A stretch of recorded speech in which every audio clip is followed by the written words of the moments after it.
Hello there, and welcome to this Gospel Online presentation. My name's Mark Whitaker. I'm a Christadelphian living in Leamington Spa. And in this presentation, we're going to be thinking about what really happened at the birth of Jesus.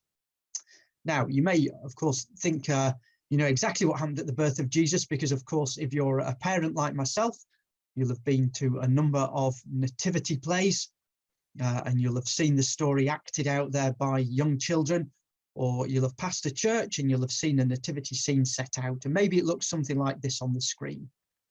Joseph and Mary, they're in a stable surrounded by animals with a baby Jesus in the manger, and there's some shepherds have just joined them, and some kings as well, and a bunch of camels, and then there outside are some angels looking down as they float around on their wings. That's a pretty traditional image of the nativity, and what we're going to do is just try and pick that apart a little in this presentation and consider actually whether that's what really took place when Jesus Christ was born.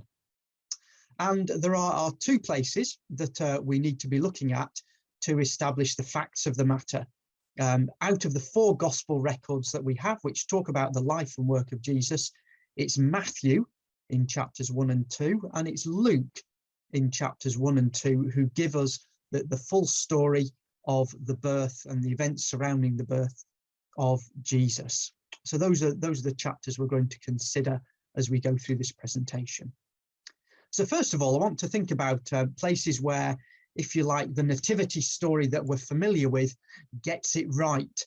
And where we can say, oh, yes, we can be confident that the detail there that we've come across is correct detail. And really, we should start off with the introduction to the story, where we're told about the conception of Jesus. And what you may be familiar with is the fact that we're told Mary is a virgin. She's not yet fully married. She's just betrothed to Joseph.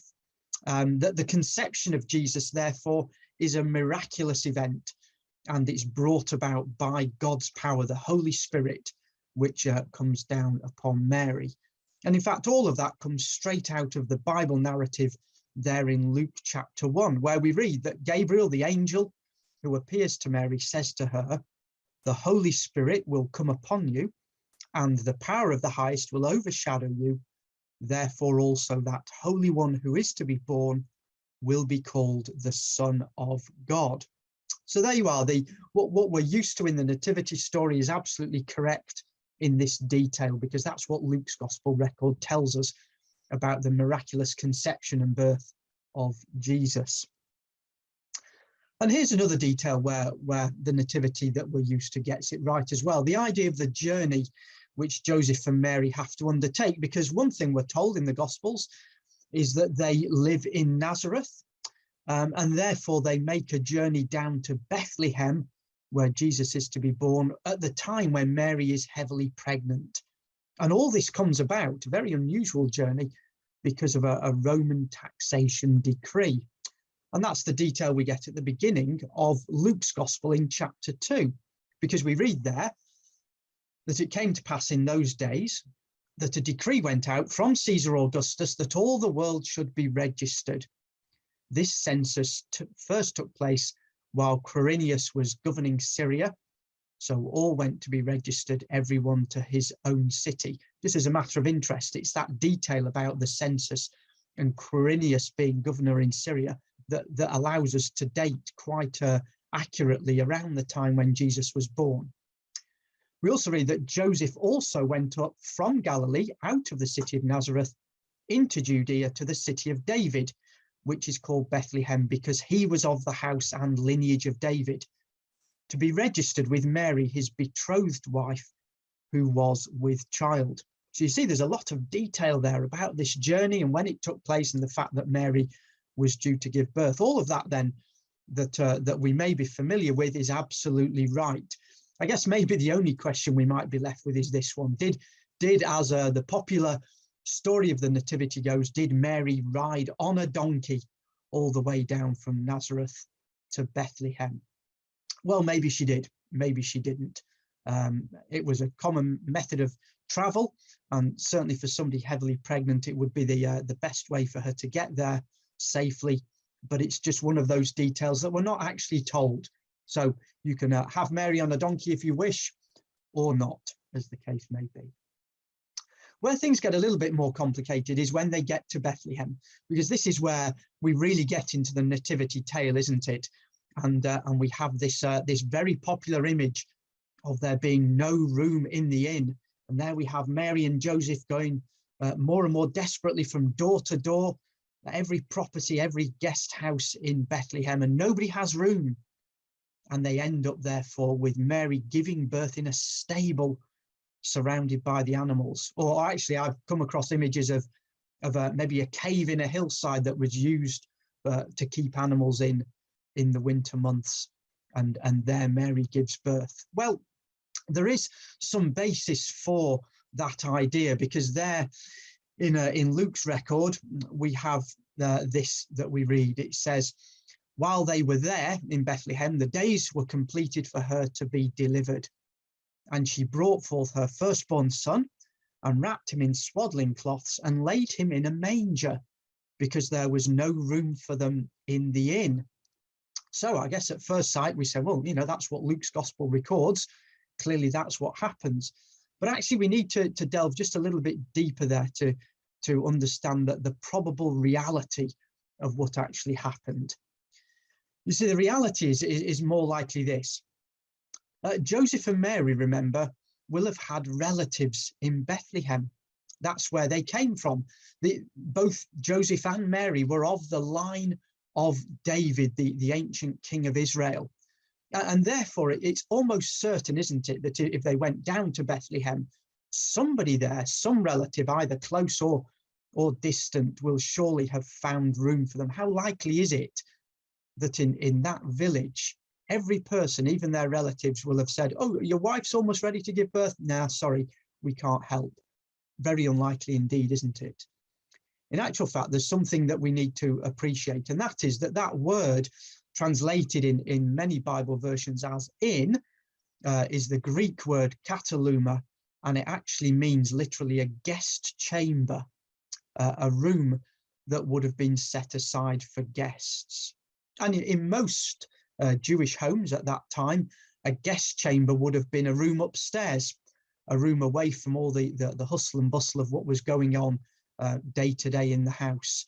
And so actually there being no room in the inn is simply telling us that nobody at that time had a guest chamber available, an upstairs room where Joseph and Mary could go for some quiet and to be able to give birth with a bit of peace and comfort.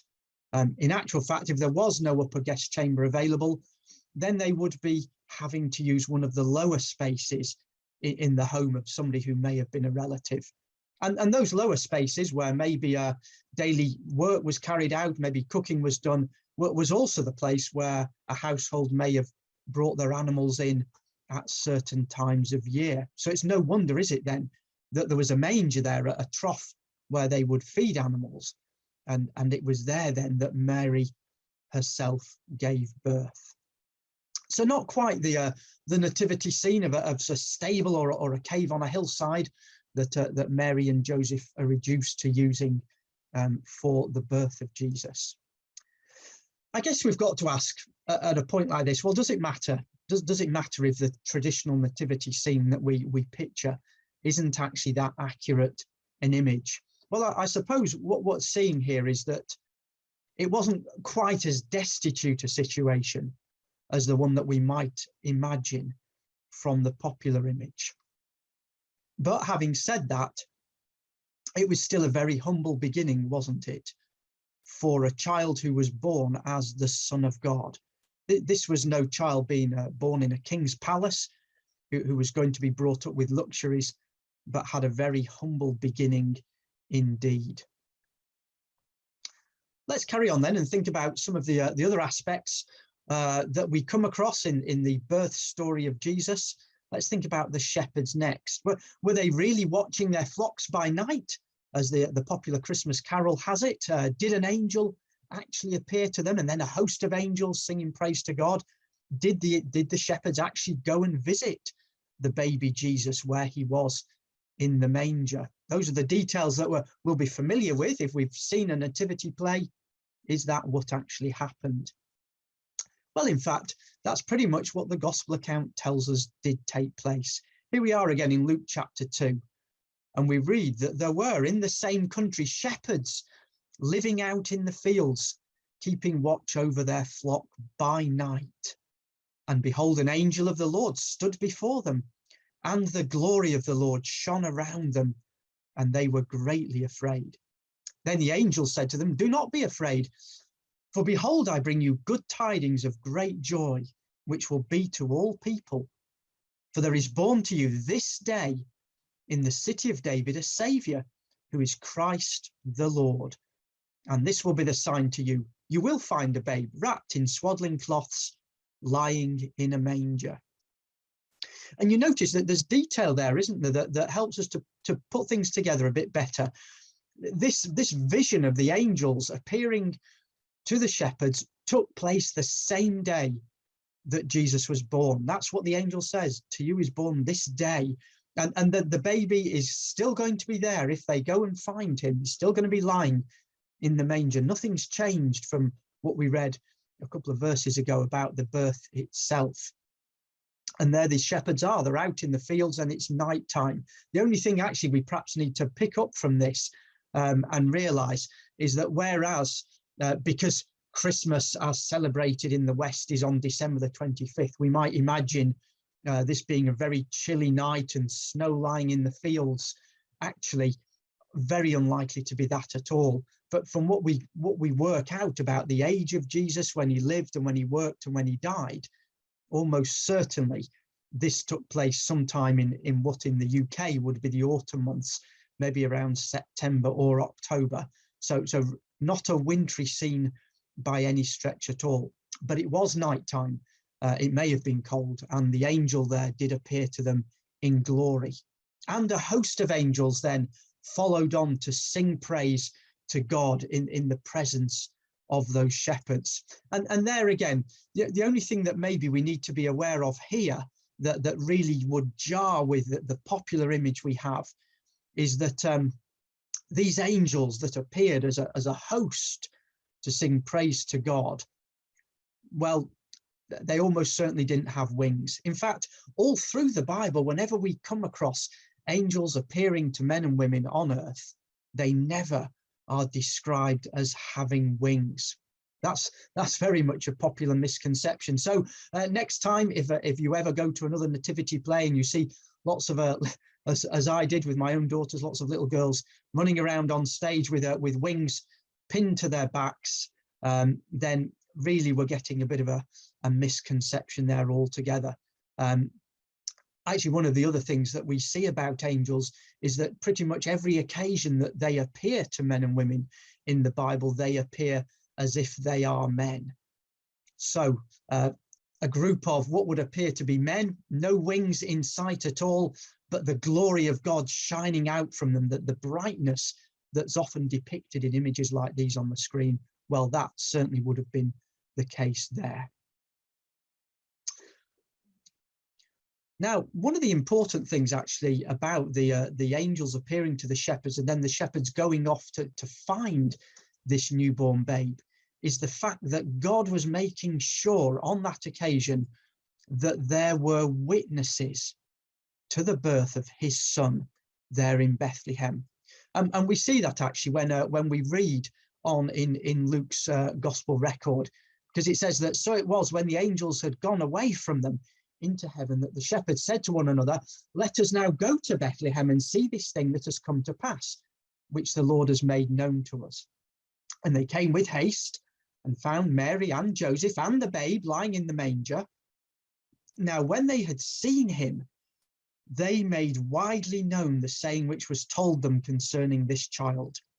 And all those who heard it marveled at those things which were told them by the shepherds. And you know, that's a really important detail that's given us there, that the birth of Jesus, although it was a really humble origin, for God's son, even though it took place, just in a downstairs room in somebody's house in Bethlehem. It wasn't in a palace. It wasn't announced with trumpets and great proclamation in Jerusalem. Even though it was such a small event, yet it was actually talked about to many people, because we see there that the shepherds, they all saw it, and they went and told many other people. And you can imagine then that years later, when Luke, the gospel writer, came to write his gospel record of what had taken place, it wasn't just Mary he could talk to and say, well, tell me about the birth of your son and what happened. Actually, there would still be people around in Bethlehem, maybe some of the shepherds, maybe some of those that they witnessed to, who would be able to say to Luke, yes, we know this took place because we heard about it, or we were there. And therefore God makes this record secure and something we can take confidence in as a record that was actually witnessed by many.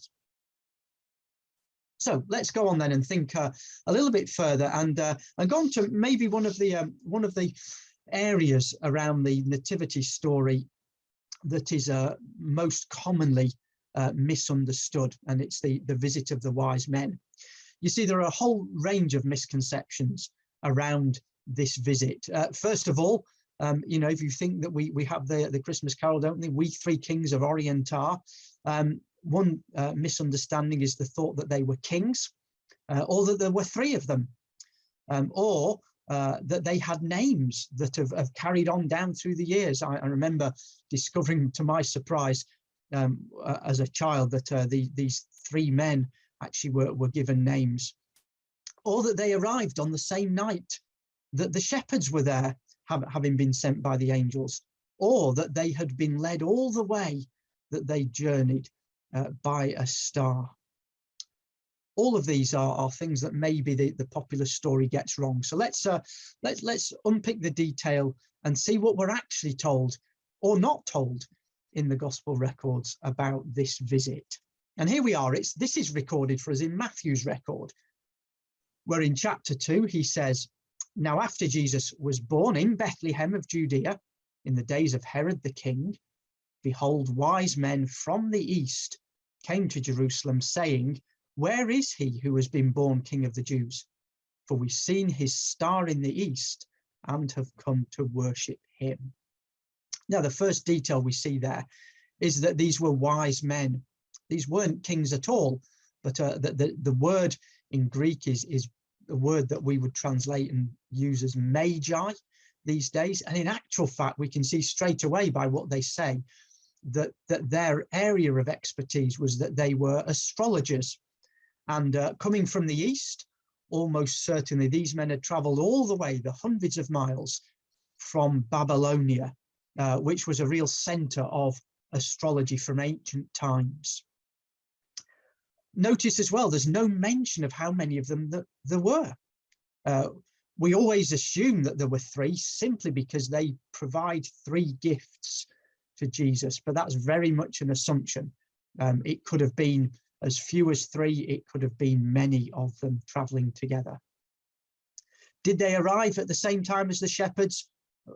Really very unlikely indeed, because it will have taken them months to have traveled to Judea from where they started off across in Babylonia. And actually, even the idea of the star leading them all the way is one that isn't there in the record, is it? What they say is, we have seen his star in the east. So they saw his star, and that prompted them to then come to Jerusalem in search of the King of the Jews.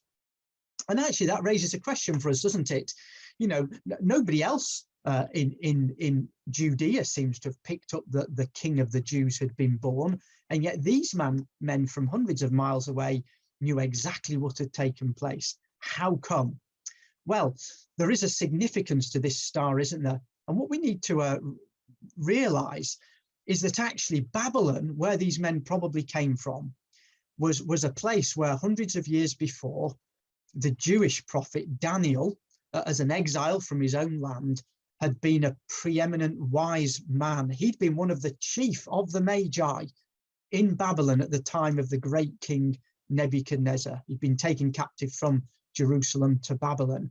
And it was Daniel who made one of the most significant prophecies in the Old Testament about the coming of the Jewish Messiah, God's King, the King of the Jews. And here it is, this part of Daniel's prophecy in Daniel chapter 9. And it's all about time periods and what would happen.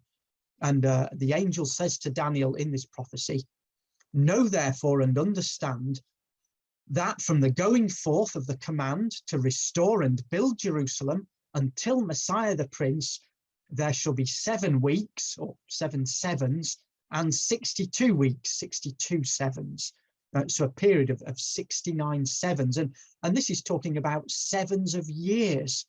So in actual fact, there's a starting point about rebuilding Jerusalem, and 69 sevens later, we come to the time of the Messiah. In other words, for those who understood this prophecy, they would know already that around this time, when Jesus was born, that would be the time when Messiah the Prince, God's promised King of the Jews, would appear. So people over there in Babylon, they were waiting for that. And perhaps many people in Israel were also waiting for that event.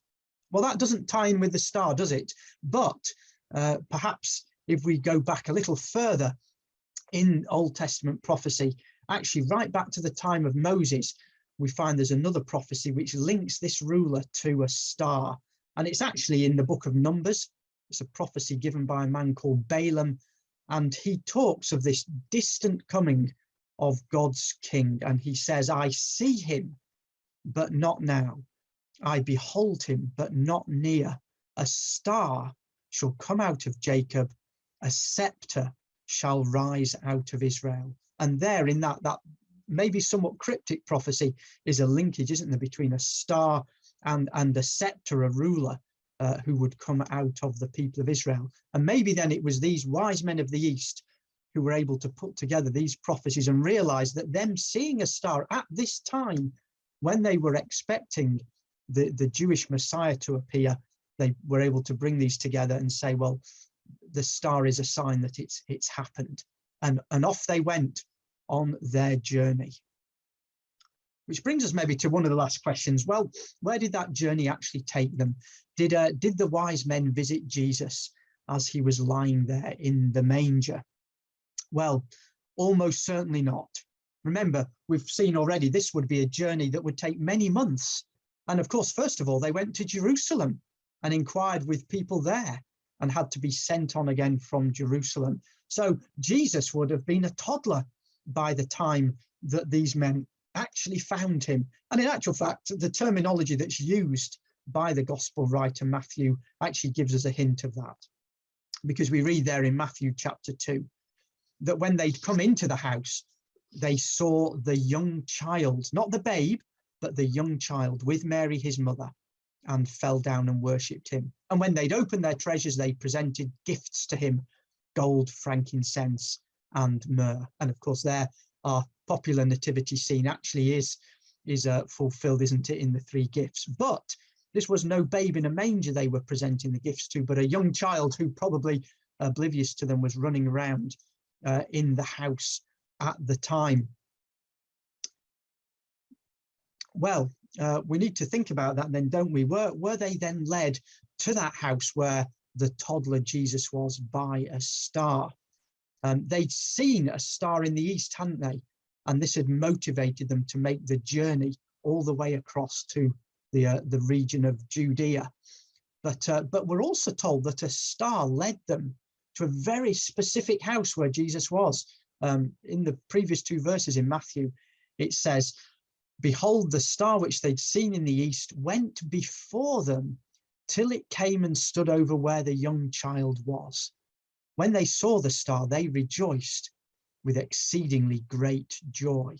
Now, that's really odd, isn't it? Because you and I know stars are very much fixed in the heavens. Even a comet, which passing over, that's moving across the sky, doesn't tend to move from day to day, does it? And yet this star actually goes before them and stands over the house. They were able to identify a house by where the star was. And what that suggests to us is that this was no ordinary star at all, but that in actual fact, what they may have seen was a very bright light in the sky that God provided. In fact, it may even have been an angel shining with the glory of God that therefore was able to move across the sky ahead of them, which would be clear to them as being a star to follow, but also would be able to highlight a specific house when it arrived there. And where was that house? Because all along we've been assuming that house is in Bethlehem, haven't we? But was it? You see, Jesus by this time would already have been taken away from Bethlehem, because his parents, Mary and Joseph, her husband, took Jesus up to the temple after the time of Mary's purification following giving birth. And actually that's recorded for us in Luke's gospel records. So they've gone away from Bethlehem by this time. And I think it's unlikely that they would have gone back there again. That wasn't their home. They'd only gone there for taxation purposes, to be registered in this census, and then presumably will have moved on. Well, they won't necessarily have gone back to Nazareth. In fact, the account in Matthew very much suggests they hadn't gone back to Nazareth. But what they may well have done is gone to just another town in the Judean hill country where Mary's cousin Elizabeth lived with her husband Zacharias and their young son, who became known later as John the Baptist. And perhaps for a time they stayed there, maybe to be with other family, bringing up another child, and also perhaps to be fairly close to Jerusalem if they intended to make sure that as he grew up, the young child Jesus had access to the best teachers of God's law in the country, in Jerusalem. And so Jesus may have been at least 18 months old, living in that household when the wise men visited. In actual fact, we've got a real hint that he was at least that old from what we read on, because when the wise men have visited and then gone home by a different way, avoiding going back to Herod, we read then in Matthew 2:16 that Herod, when he saw he was deceived by the wise men, was exceedingly angry, and he sent forth and put to death all the male children who were in Bethlehem and in all its districts from 2 years old and under, according to the time which he had determined from the wise men. So that tells us, doesn't it, that he questioned them closely when they arrived in Jerusalem and worked out when they'd seen the star, how long it was now, and actually, maybe for safety's sake, he had every male child under 2 killed, which means that certainly Jesus was on towards that age at this point in time.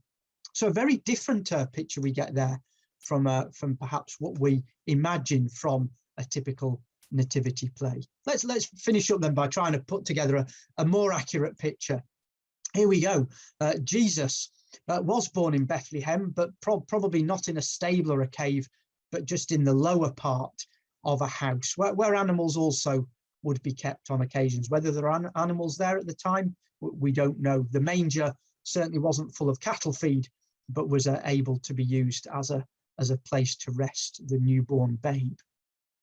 The shepherds did visit that same night, or certainly within the 24 hours after Jesus was born, having been told of his birth by the angels, just as we imagine. But Joseph and Mary maybe stayed in Bethlehem until Jesus was 6 weeks old, and then at that point they headed off to Jerusalem to make the offering there in the temple, where 2 prophets also came and made prophecies about the babe. And then they went from there, in all likelihood, to stay with their relatives in Judea with Zacharias and Elizabeth. And that's where they were still when the wise men came bringing their gifts to the young child.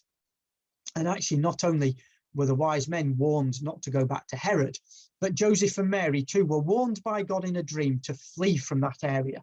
And so they fled to Egypt until Herod was dead. That's really what happened at the birth of Jesus. And actually all that detail and some of the things that were missing that we don't need to worry about are all there in 4 chapters for us to read in the gospel records. And again, we might finish off by saying, well, does it matter? Does it matter if we have a slightly romanticized or inaccurate image of what happened at the birth of Jesus? You know, this is a well-known Bible story, isn't it? And yet many of the images that we may believe are from the Bible turn out actually to be popular misconceptions, little things that have built up over the centuries and have been added in to this story so that it's not quite what it seems anymore. Well, what it does is it shows to you and me the importance of us reading the Bible record for ourselves, not just listening to others and hearing what they tell us the Bible says, but actually looking at the words on the page so that we know what God has said and can take in the message for ourselves. You see, it is important that we do that. If you and I want to hear and then respond to God's message of salvation, a message that's centered on Jesus Christ, then we need to make the effort to make sure that the gospel we're hearing is actually the true gospel. And to do that, we need to be looking at the Bible itself. So thank you for joining me in this Gospel Online presentation. There's a website there that you can visit for more information about the gospel message, gospelonline.co.uk. And of course, you can visit our Facebook page, Gospel Online UK, where all the presentations are uploaded over time. And also you can subscribe to our YouTube channel. And I hope you'll do that so that you can keep coming back and learning more and seeing more of what the true gospel message is, because it's God's offer of hope for the future of eternal life to you and to me. Thank you.